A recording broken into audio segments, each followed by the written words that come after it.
Paz e graça, meus irmãos. Hoje mais uma oportunidade de nós darmos continuidade ao estudo da doutrina da graça. O pagamento eficaz pela dívida impagável de nossa parte, né?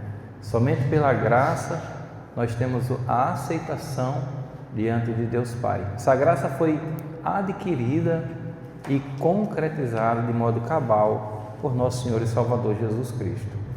Como é que essa graça é trabalhada? Como ela chega até nós? Como ela é adquirida? Como ela age? Até onde ela age? E por que ela age? Em quem ela age? Hoje nós vamos falar um pouco sobre os pais da igreja. Homens que com muito zelo, muita dedicação, do 1º ao 8º século, se dedicaram a colocar, defender e esclarecer os ensinos, principalmente da doutrina da graça, que visava combater tanto a perseguição como também as heresias, né? Que é uma forma de... Ontem, durante a aula, os meninos estavam comentando, porque no sábado teve aniversário de uma irmã nossa aqui, né? E ela me convidou, só que eu não tive como ir, eu estava muito cheio de coisa para resolver e não tive. E ela disse: olha, pastor, o senhor estava sendo esperado lá, viu? Tinham muitas pessoas querendo falar com o senhor. Eu digo: mas por quê? Porque estavam perguntando sobre se havia ou não muito embate dos irmãos que estão vindo congregar conosco de outra igreja. E eles responderam: não há isso com o pastor. O pastor, ele não quer isso, ele não busca embate, ele busca esclarecer nossas dúvidas. Então não há embate. Isso é bom, né? E aí 2 pessoas que estavam na festa disseram assim: o pastor lá é Adriane, né? Ele é uma pessoa com perfil de líder. Não sei nem quem é, mas como o presbítero Alex falou acerca do testemunho que nós devemos dar, né? De como nós temos colocado o nosso nome diante da sociedade de Jatobá, e isso reverbera claro na nossa ocupação, né? Hoje pela manhã, o irmão nosso disse, aí ele tinha falado com o pastor Lisboa, aí ele disse: rapaz, a igreja lá está organizada agora, Mas aí... até quem saiu naquela época do senhor não reclamando. Isso é muito bom. A gente, na verdade, colhe frutos de todos que passaram aqui, de todos. Alguns vão ensinar o que a gente não fazer, outros dizem: continue nesse caminho. É assim, eu acredito que tudo é assim. E eu aqui mesmo eu lhe digo, para mim eu aprendo a cada dia, com cada pessoa, desde as crianças, com todos eu aprendo, porque eu sou muito novo de ministério, eu acredito que eu sei muito pouco, mas tenho me esmerado, me dedicado para poder servir a igreja com o melhor, né? Nem sempre a gente tem todas as respostas, aí Diego gosta disso, mas também a gente não tem que responder todas as perguntas, tem perguntas que é verdade. Vamos lá, olha, para compreender os primeiros pais da igreja, nós temos que usar uma lente muito precisa. Por quê? Pela distância que eles estão, e aí você vai encontrar um pai da igreja que ele tinha uma definição num determinado ramo perfeita, mas em um ele dava uma capengada. Por quê? Porque não havia ainda a apologética cristã tão clara. Então você tem que dar um desconto por falta ainda de aprimoramento naquele contexto, né? Distinguindo a causa primária, eles faziam isso. Quem é a causa primária de tudo? Deus. De toda a bondade, a causa primária é Deus. Da causa secundária, por exemplo, irmão, obrigado, o Senhor abençoou a minha vida e tal. Bem, eu só sou um instrumento. Agradeça a Deus, né? É a Deus que você tem que agradecer. A causa secundária, por sua vez, são seres humanos, pessoas que Deus usa para abençoar vidas. A nossa natureza caída não está apenas enfraquecida, ela perdeu totalmente a sua potência ou a sua capacidade intrínseca.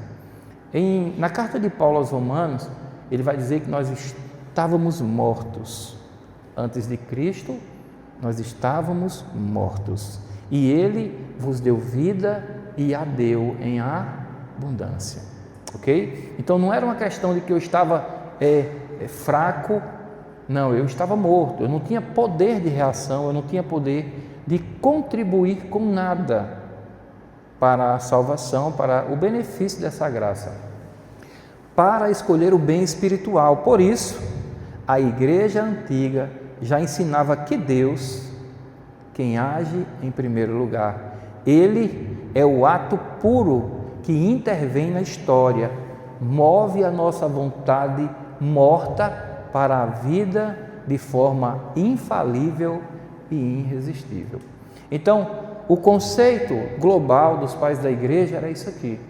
Agora, será que nós, daquele tempo, do século I ao século VIII, será que de lá para cá nós aprimoramos mais algumas coisas no campo da doutrina? A resposta é sim, só que uma coisa não pode ser negada: eles foram a base, foram o ponto de partida, foram aqueles que deram o pontapé que foi fundamental. Normalmente no futebol, nós estamos no período, né? Quem faz o gol é o ovacionado, mas nós que já batemos uma bolinha, a gente sabe que é chamado de garçom. No futebol de campo é o camisa 10, ele é o cérebro do time, ele é quem faz o time andar, ele é quem procura os lugares aonde poucos conseguem ver. Então, essa pessoa, ela tem sim o seu grau de importância dentro desse todo, né? Nós vamos falar sobre 10 posições que vieram dos pais da igreja, que a gente vai ver que até hoje elas continuam pertinentes, válidas e em uso absoluto para a nossa vida cristã. Que a igreja dos primeiros séculos, do século I ao século VIII, já defendiam a corrupção radical. Quer dizer isso? Pecado original, depravação total, que depois, nos pré-reformadores, reformadores e pós-reformadores, isso ganha mais ênfase, ganha mais força, ganha mais claridade, ganha mais vigor, ganha mais notoriedade. Seria isso. A necessidade de uma graça que antecede o nosso querer. Será que a gente pode provar isso na Escritura? Vocês lembram de Isaías, né? No capítulo 6. A brasa foi tocada nos lábios, sua iniquidade foi, perdoada, tirada, e os seus pecados foram perdoados. E aí Isaías consegue responder satisfatoriamente a Deus, dizendo: eis-me aqui, enviai-me. Nós reagimos à ação de Deus em nós.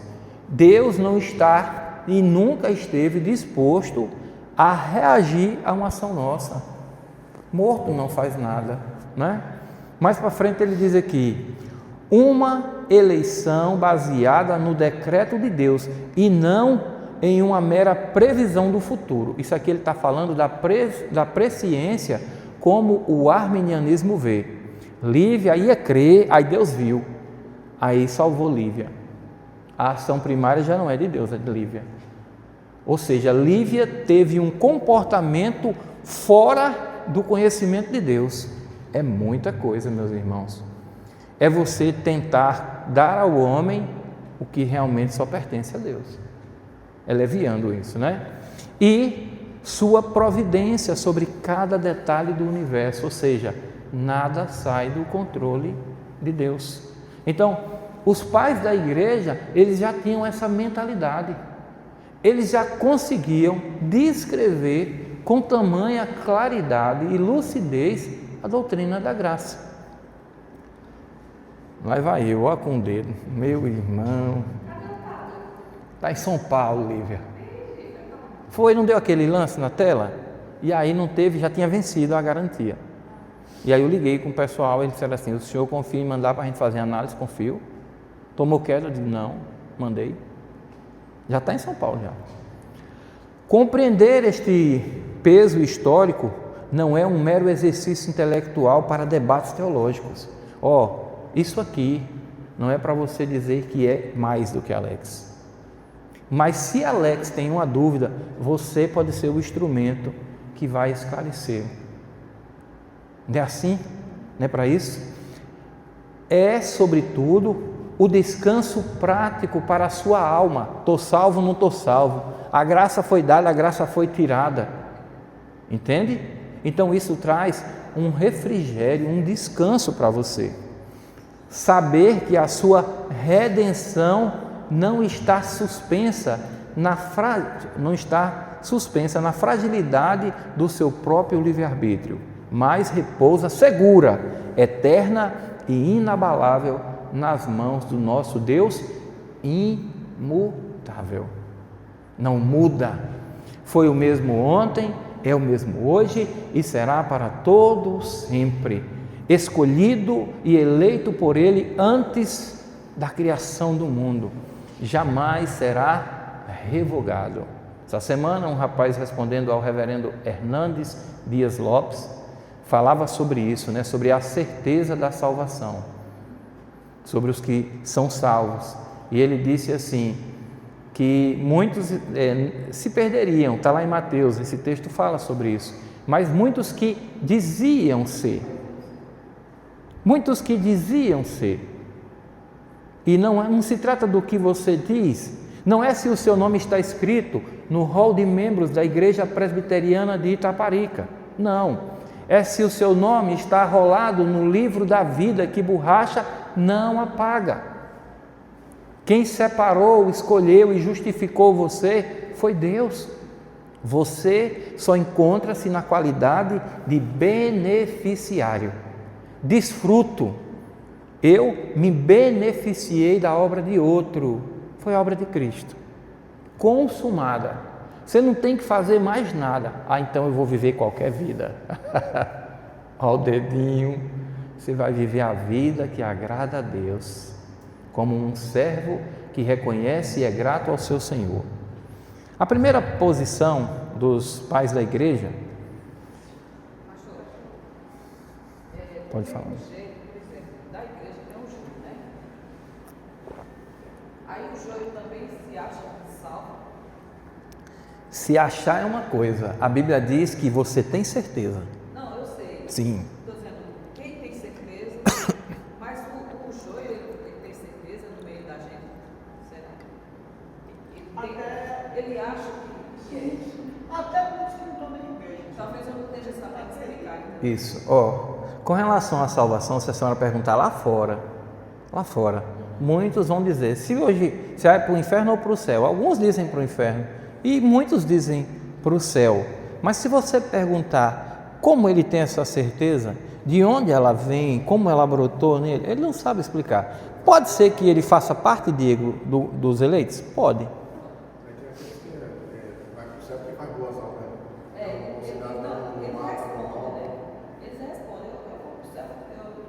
Nunca matei ninguém, nunca estuprei, nunca roubei.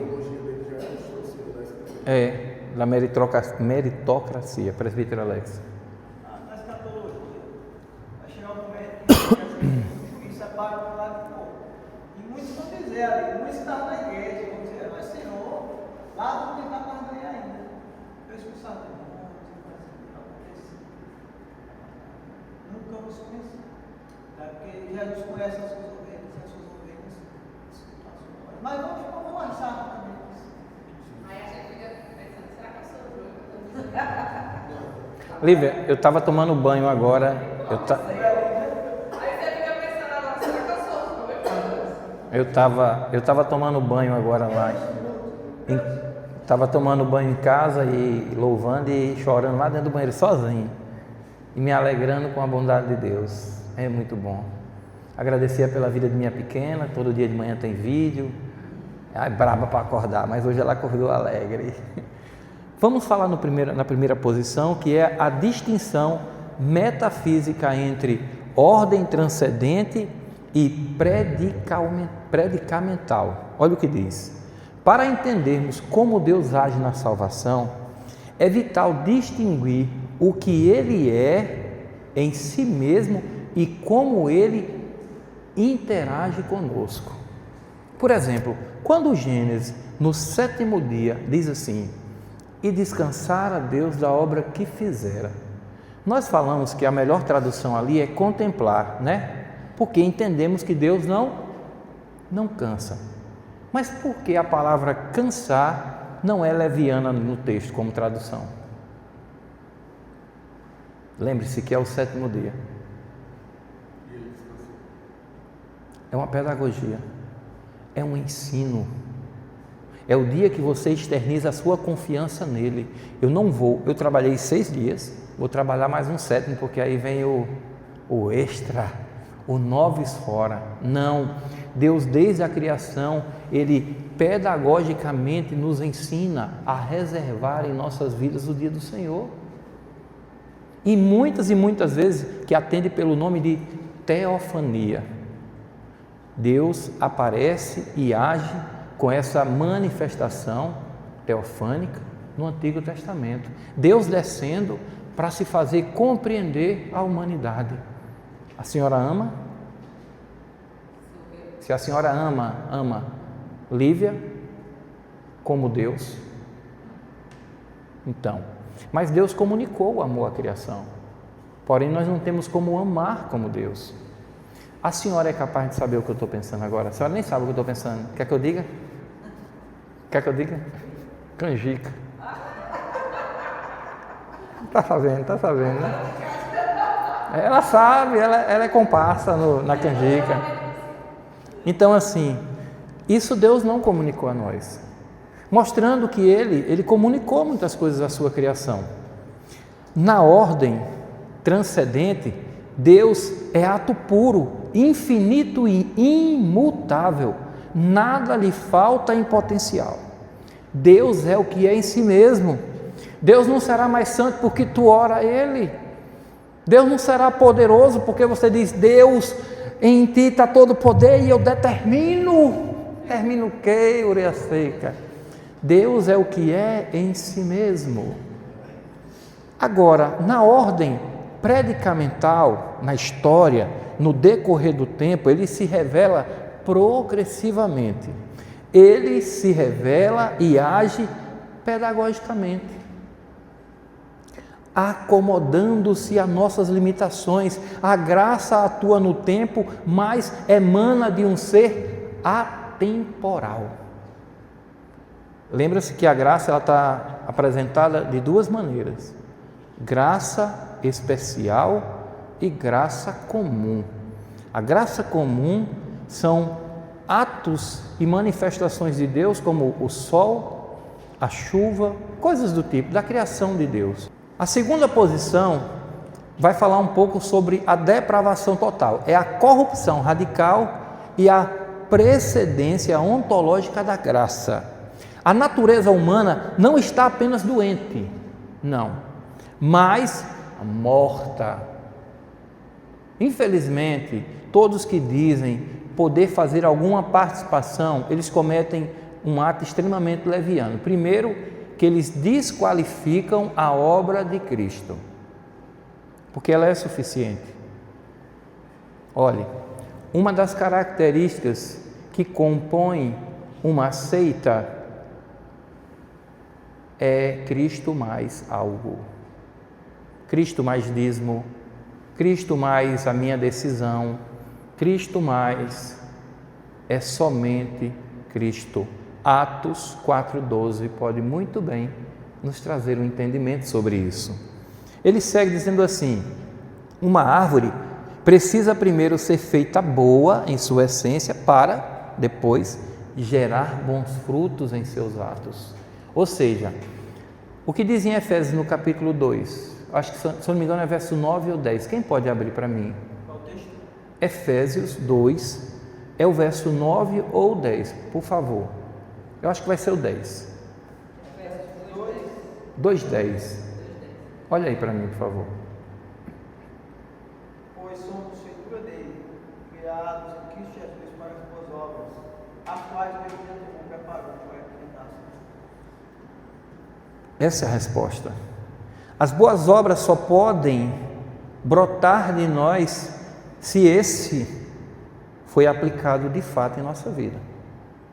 Senão, serão apenas obras socialmente corretas. elas não glorificam a Deus. O livre-arbítrio decaído não tem potência ou força para mover-se em direção a Deus sem a moção da causa primária. Não há como o homem morto, contaminado, caminhar para Deus salvificamente, intencionando a salvação em Deus, sem que Deus não haja no seu coração. Tirando o coração de pedra, você sabe o que significa coração de pedra? Insensibilidade. Pedra tem sensibilidade? Agora bota uma carne. Então ele coloca em nós um coração de carne, sensível, vivo, né? Ele nos dá vida. Aí ele coloca aqui. O sino de Orange e a tradição patrística negam terminantemente que Deus fique aguardando a nossa vontade de dar o primeiro passo em direção dele. Como se Deus estivesse alheio ao que você faria. Eu costumo sempre dizer, quem já brincou de esconde-esconde aqui sabe, é massa, né? Esconde-esconde. Brincar com Deus não dá certo. Se você está no abismo lá embaixo, Ele sabe. Se você está lá no Monte Everest, Ele lhe acha. Não dá para brincar de esconde-esconde com Deus. Tudo que você fizer, falar ou pensar, Ele sabe. Ou deixar de fazer, Ele sabe. Então, não há como você surpreender a Deus. É um dos pontos, das posições que eles defendiam também. A terceira é sobre a solidariedade federal e a queda em Adão. Algumas pessoas negam o pecado original e que ele foi transmitido para as pessoas, pois Adão era um representante. Não estão lendo a Bíblia. Não estão lendo, né? Porque a Bíblia, ela em inúmeros textos vai nos informar de modo muito claro sobre essa contaminação que veio da desobediência, que teve como consequência a morte. Então, se você quer saber se o pecado original de Adão chegou a você, pergunte: se eu morro, então saiba que ele chegou até você. E eu não conheço quem não morra. Eu conheço pessoas que vivem bastante. A avó de casa está com 95 já. Diz que quer ir para a seleção esse ano ainda. Eu acho difícil, né? Como é o nome do técnico lá? É um técnico lá, é estrangeiro o homem. Santo Ambrósio e outros pais, né, da igreja atestam a doutrina do pacto de obras e do cabeça federal. Isso aqui ele está falando de Adão. Pacto da graça, Cristo. Pacto de obras, Adão. O que foi que houve com Adão? Não segurou a onda, né? Sucumbiu, ele errou. O axioma em Adão eu caí e em Adão eu fui expulso revela que o pecado original não é apenas um mau exemplo, mas imputação legal e corrupção natural. Adão agiu como nosso representante universal. Aqui refuta toda e qualquer escolha ou decisão de caminhar sem a graça de Deus. Aqui foi como uma fechadura, tinha que ter uma chave correta. Cristo vem, cumpre a sua obra com a graça vem e quebra o pecado, anula o pecado. O quarto ponto da visão dos pais da igreja, a refutação da presciência nua na eleição. Olha o que ele vai falar sobre isso. Deus, ele sabe o que vai acontecer daqui a 100 anos? Pronto. Mas o que a presciência, segundo a visão arminianista, diz é que ele viu o que Diego faria. Ele viu o que Lívia faria. Aí ele assim escolheu eles. Então era uma dependência de Deus para tomar a sua decisão final. Muitos objetores arminianos alegam que os pais apoiavam uma eleição baseada na presciência. Deus via quem iria crer e então os elegia. A lógica formal esmaga esse raciocínio. Deus não possui uma visão passiva no tempo. O próprio Orígenes, um dos pais da igreja de maior proeminência, maior vulto, teve sua doutrina de predestinação definida como não sendo baseada em mera presciência nua. Deus não prevê eventos que fogem da sua determinação. Ninguém pode agir. Eu vou para um texto aqui, prestem atenção. Jonas foi comissionado por Deus a levar a palavra do Evangelho, das boas novas, da salvação a Nínive. Jonas, no capítulo 1, ele pergunta, diante da palavra de Deus, que diz assim: Jonas, dispõe, vai e pregue contra Nínive.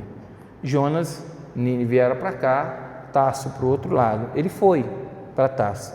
Algumas pessoas dizem que Jonas, ele contrariou a vontade de Deus ali.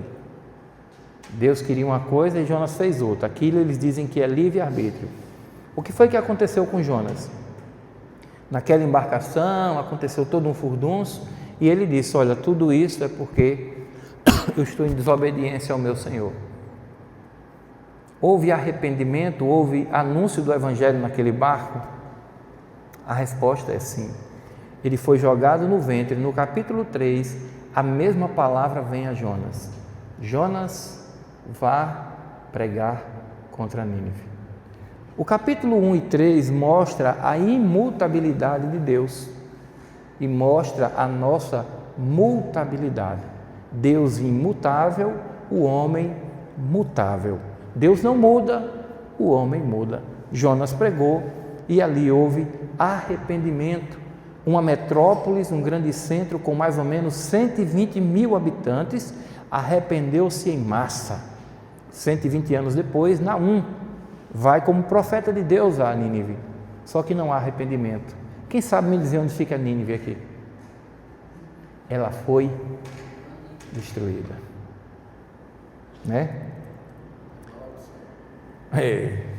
Quinto ponto: o conhecimento prévio é fundamentado no decreto divino, não sai do controle de Deus.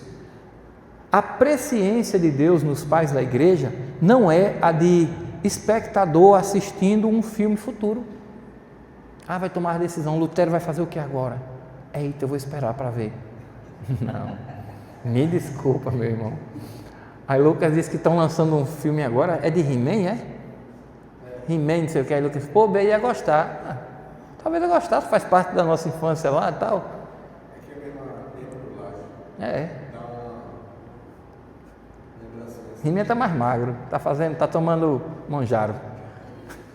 Deus previu quem teria fé, porque Ele próprio determinou e criou os tempos. Não foi que alguém pegou Ele fora. Deus, Ele quem já designou isso. Inclusive, o exato dia em que concederia a fé a determinado indivíduo. Isso aqui foi uma paz no meu coração. Porque aos 33 anos, quando eu conheci o Senhor, eu ficava falando assim, como eu queria conhecer o Senhor na idade de João, pequeno. Eu estaria servindo a Ele há mais tempo. Mas nós não podemos negar a nossa vida pregressa. Deus, Ele tem um plano em nossa vida. E é o plano perfeito. Se eu achar o contrário, é como se eu dissesse a Deus que eu tinha um plano melhor do que o dele. E eu não tenho. Então, Ele me chamou no tempo perfeito. O que me cabe agora é rogar a Ele que Ele me sustente até o grande dia. Que eu possa perseverar. A causa primária antecede logicamente o evento. A causa primária é Deus. Nós somos o evento. Não há como ser contrário. Não há como o evento anteceder a causa primária. Por exemplo,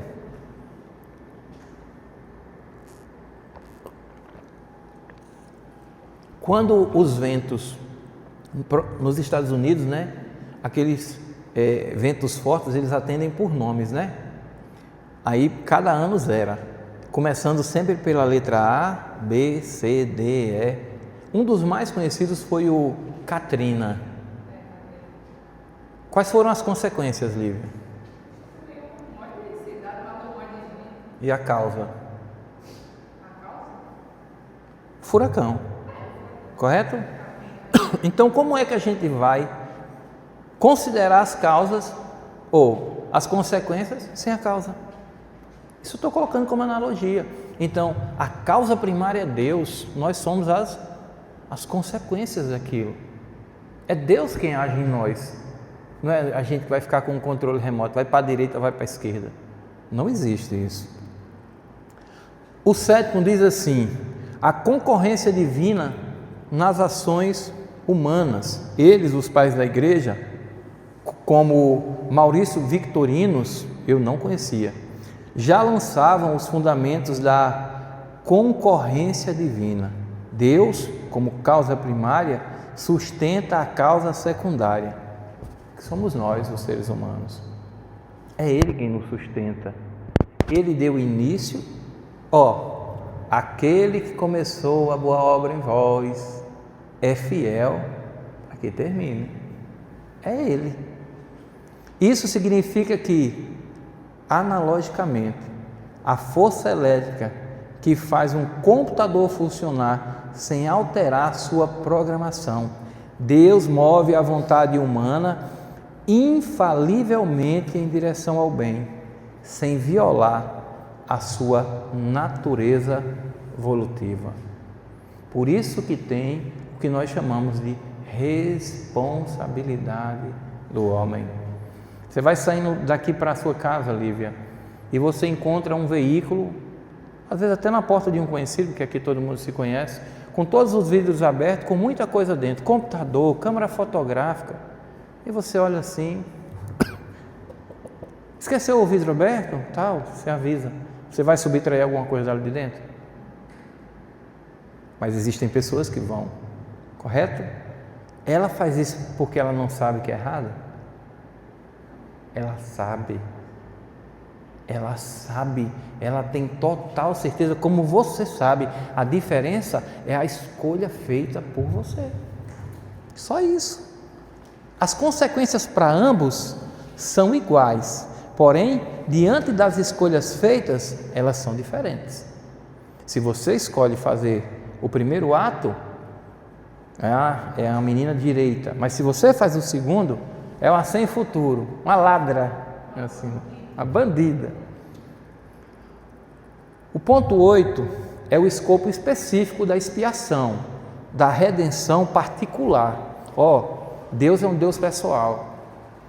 Está pensando que porque Sofia é casada com Diego sendo salvo em Cristo Jesus, aí Sofia a menina também são? Não, não tem isso. A salvação é individual. Eu diante de Deus. Se vire, viu, velho? Fique atenta.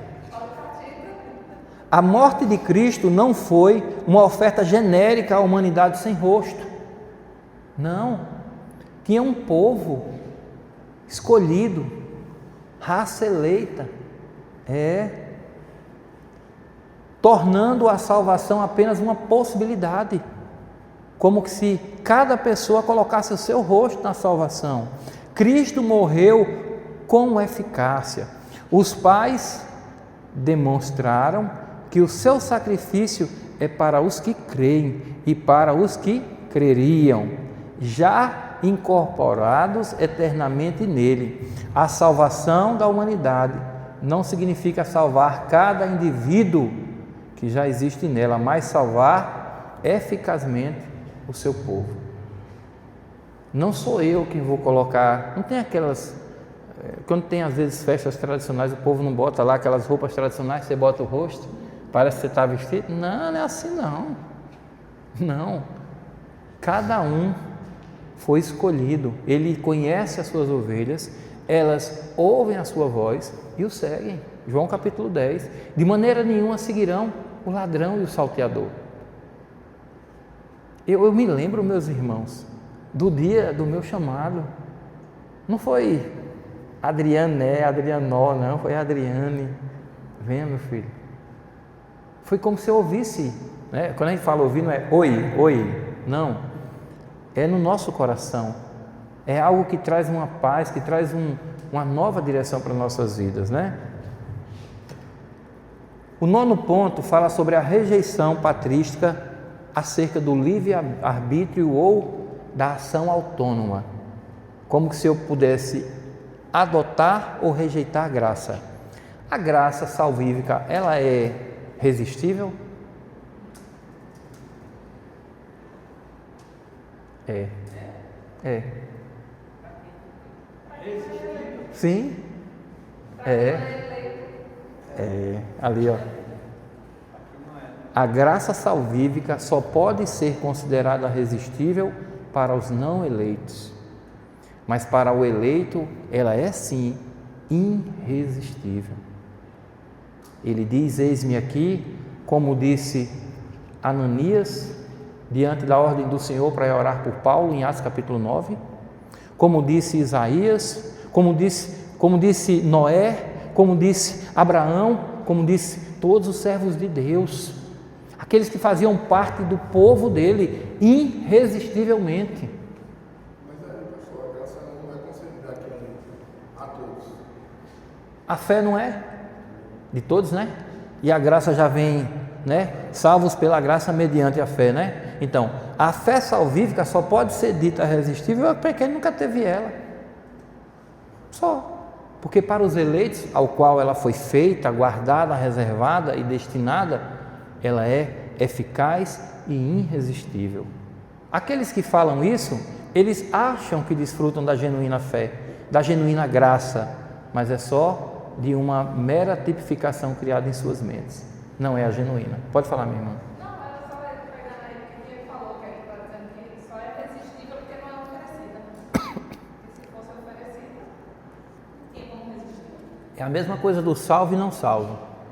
É igual a ideia de Cristo, né? Cristo, todo mundo vai conhecer Cristo. A diferença é que uns conhecerão para a condenação e outros para a salvação. João. Todo joelho se dobrará. Correto. E toda língua confessará. Porém, naquele dia já não fará diferença salvífica. Vai expressar o senhorio dele. João capítulo 5 retrata isso. Então ele diz aqui: condenados. A ideia de um livre-arbítrio libertário, capaz de se colocar de pé diante de Deus, sem a graça antecedente e irresistível, não encontra guarida firme na catolicidade ortodoxa. A palavra catolicidade aqui é válida, é universalidade, é a igreja que nasceu lá nos apóstolos, é a igreja que se curva diante da Escritura.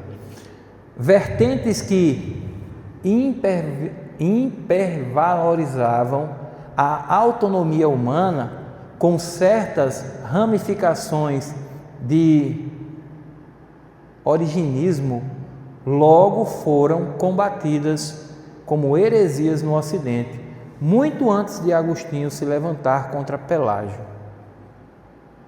Pelágio trouxe essa posição, foi combatido. Erasmo de Roterdã também trouxe, Martinho Lutero também o combateu. Uma obra maravilhosa, Nascido Escravo, quem não leu deve ler. Fala muito claramente sobre isso. Então, desde os tempos antigos, continua. Agora eu pergunto a vocês, falarmos sobre isso hoje, traria uma consolidação pelo entendimento correto a todos? Não. Querer findar isso hoje é impossível, porque assim como tem aqueles que estão destinados a ouvir a sã doutrina e ela ser colocada, na sua mente e coração pela ação do Espírito Santo, tem aqueles que vão continuar achando que o homem é o centro da escolha, da decisão. A diferença entre a doutrina arminiana e calvinista é que uma, Deus está no centro. A outra, o homem se postula como agente ativo. E isso é inadmissível no plano de Deus. Por último, a distinção vital dos decretos para não atribuir o mal a Deus. Deus é o autor do pecado? Se alguém for tentado, nunca diga eu sou tentado por Deus, porque Deus não pode ser tentado e Ele a ninguém tenta. Carta do nosso querido irmão em Cristo, Tiago. Diz assim a colocação, a 10ª posição dos pais da igreja. Na relação entre a queda humana e o decreto divino, devemos usar bisturis lógicos. O que é um bisturi? Um corte preciso e rápido, né? O decreto que envolve as boas obras é eficaz. O decreto referente ao mal é permissivo, gerando uma necessidade consequente.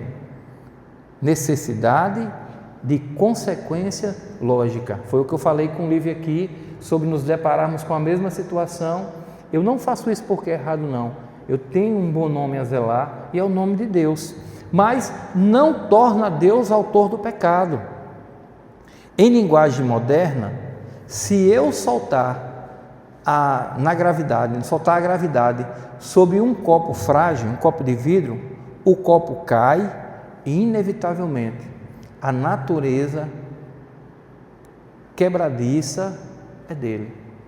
Não é a gravidade que o quebra. O copo em si, um copo de vidro, quando ele cair, o seu composto é de quebrar. Ó, quebrou? Não.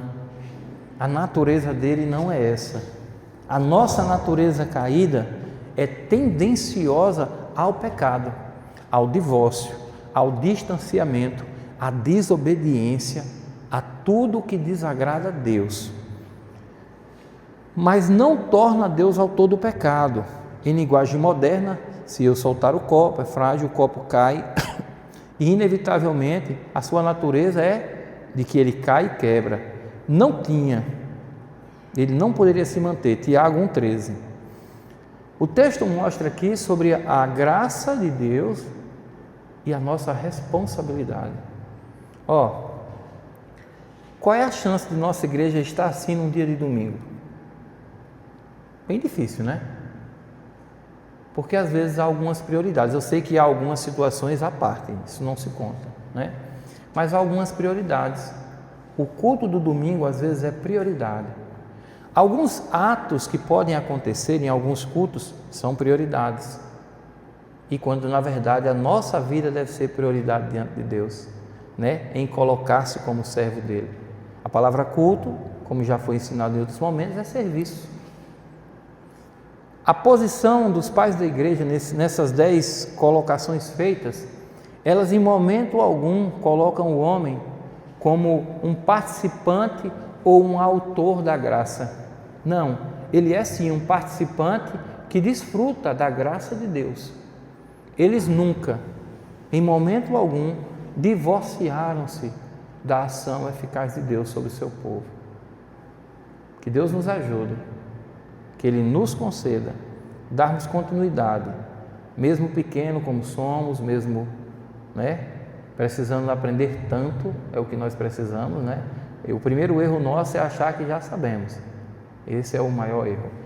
Mas crescer no conhecimento na graça é uma recomendação que a própria Escritura nos dá. Que Ele nos ajude e aplique em nossos corações esse ensino e que a gente possa cada dia mais desfrutar da certeza dessa graça sobre nossa vida. Amém?